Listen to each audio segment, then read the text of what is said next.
British broadcasting corporation BBC की भारत के प्रधानमंत्री नरेंद्र मोदी पर बनाई गई documentary series India the Modi question का दूसरा एपिसोड रिलीज हो गया। ये भारत के दर्शकों के लिए उपलब्ध नहीं है। रिपोर्ट्स के मुताबिक इसे भारत में डाउनलोड कर दिखाया जा रहा था। भारत सरकार ने आपातकालीन कानूनों का इस्तेमाल कर इस पर पाबंदी लगा दी। फिर भी इसके ऊपर चल रही चर्चा खत्म होने का नाम नहीं ले रही। 24 जनवरी को नई दिल्ली की जवाहरलाल नेहरू यूनिवर्सिटी जेएनयू की स्टूडेंट यूनियन ने इसकी स्क्रीनिंग रखी, लेकिन उससे पहले ही बिजली काट दी गया। आरोप यह भी कि लैपटॉप और मोबाइल पर डॉक्यूमेंट्री देख रहे छात्रों पर पत्थरबाजी हुई। इससे पहले विपक्ष के कई नेता सरकार पर आलोचना को दबाने का आरोप लगा चुके हैं। देश में मचे बवाल के इतर विदेशी मीडिया में भी डॉक्यूमेंट्री बैन की खबर सुर्खियां बटोर रही है। और हम सुर्खियों की भाषा पर जाएं, ये भी जान लीजिए कि इस पर तनाव क्यों बढ़ रहा है। दावा है कि डॉक्यूमेंट्री में 2002 के गुजरात दंगों को नई नज़र से देखा गया। कहा गया कि गुजरात में जो कुछ हुआ उसमें जाति नरसंहार के निशान मौजूद थे और इसकी जिम्मेदारी तत्कालीन मुख्यमंत्री नरेंद्र मोदी की थी। इसमें ब्रिटिश सरकार की खुफिया रिपोर्ट का हवाला दिया गया। इसमें बीजेपी के पूर्व सांसद स्वपन दास गुप्ता का भी बयान है। पहले पार्ट का फोकस गुजरात दंगे और पीएम मोदी पर लगाए गए आरोपों पर है, जबकि दूसरे पार्ट में 2019 के बाद के नरेंद्र मोदी को केंद्र में रखा गया। सत्ताधारी बीजेपी कहना है कि देश की सर्वोच्च अदालत ने पीएम मोदी को सभी आरोपों से बरी किया। ऐसे में लांछन लगाना गलत है। इससे पहले विदेश मंत्रालय के प्रवक्ता रिंदम बागची ने भी नाराजगी जताई है। Let me just make it very clear. We think this is a propaganda piece designed to push a particular discredited narrative. The bias, a lack of objectivity, and frankly a continuing colonial mindset is blatantly visible.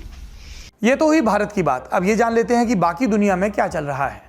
Qatar की media संस्थान अल जजीरा ने सुर्खी लगाई, India blocks BBC documentary on Modi's role in Gujarat riots. यानी भारत ने गुजरात दंगों में मोदी की भूमिका पर बीबीसी की डॉक्यूमेंट्री ब्लॉक की। आगे चैनल ने लिखा कि भारत में डॉक्यूमेंट्री को बैन किया गया। इसकी क्लिप्स को सोशल मीडिया में चलाने पर भी पाबंदी लगाई गई। पहले एपिसोड में मोदी के उदय को दिखाया गया। उस समय वो गुजरात के सीएम थे और दंगे हुए और 1000 से ज़्यादा लोग मारे गए, जिसमें अधिकांश मुसलमान थे। हिंदू तीर्थयात्रियों को ले जा रही ट्रेन में आग लगने के बाद हिंसा भड़की थी, जिसमें 59 लोगों की जान गई थी। पहली दफा यूके सरकार की उस रिपोर्ट का जिक्र किया गया जिसमें कहा गया था कि इन दंगों में जाति नरसंहार के सभी निशान मौजूद थे। ये लगने के बाद को मैंने इसलिए रेखांकित किया क्योंकि ये एक पक्ष की थ्योरी है, जबकि सर्वमान्य थ्योरी ये है कि गुस्साई भीड़ ने उस कूपे को आग लगाई थी।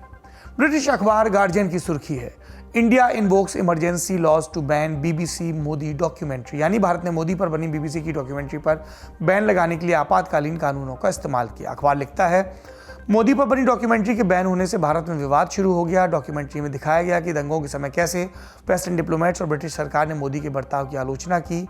इस दौरान हुई हिंसा में मिलीभगत के आरोपों से मोदी लंबे वक्त से परेशान है। गुजरात पुलिस पर आरोप कि दंगों के दौरान वो सीएम मोदी के साथ खड़ी रही और पर्याप्त काम नहीं किया। इतना ही नहीं, पुलिस पर यह आरोप भी लगे कि दंगों के दौरान उसने हिंदू चरमपंथियों का मौन समर्थन किया। बांग्लादेशी अखबार ढाका ट्रिब्यून ने भी कुछ ऐसी ही हेडिंग लगाई कि मोदी ने बीबीसी की डॉक्यूमेंट्री पर बैन लगाया। अखबार लिखता है, डॉक्यूमेंट्री में दिखाया गया कि गुजरात दंगों के दौरान 1000 से ज़्यादा मुसलमानों की हत्या हुई। मोदी दंगों को रोकने में विफल रहने के आरोपों से इनकार करते रहे। भारत की हिंदू राष्ट्रवादी पार्टी बीजेपी ने लगातार मोदी को आगे बढ़ाया। 2014 और 2019 में मोदी की लीडरशिप में पार्टी ने जीत हासिल की। ढाका ट्रिब्यून ने डॉक्यूमेंट्री की जेएनयू में हुई स्क्रीनिंग पर भी खबर चलाई। London based website middle east eye ने सुर्खी चलाई, BJP accuses BBC of visceral political hatred for Modi as documentary fall out spirals. यानी बीजेपी ने डॉक्यूमेंट्री पर मचे बवाल के बाद बीबीसी पर मोदी के खिलाफ राजनीतिक घृणा फैलाने का आरोप लगाया। वेबसाइट लिखती है, मोदी सरकार ने बीबीसी की डॉक्यूमेंट्री पर रोक लगाने के लिए इमरजेंसी लॉज का इस्तेमाल किया। इसमें 2002 के दंगों के दौरान बतौर सीएम मोदी के रोल पर बात की गई। इन दंगों में महज 3 दिन के भीतर लगभग 2000 मुस्लिम मारे गए।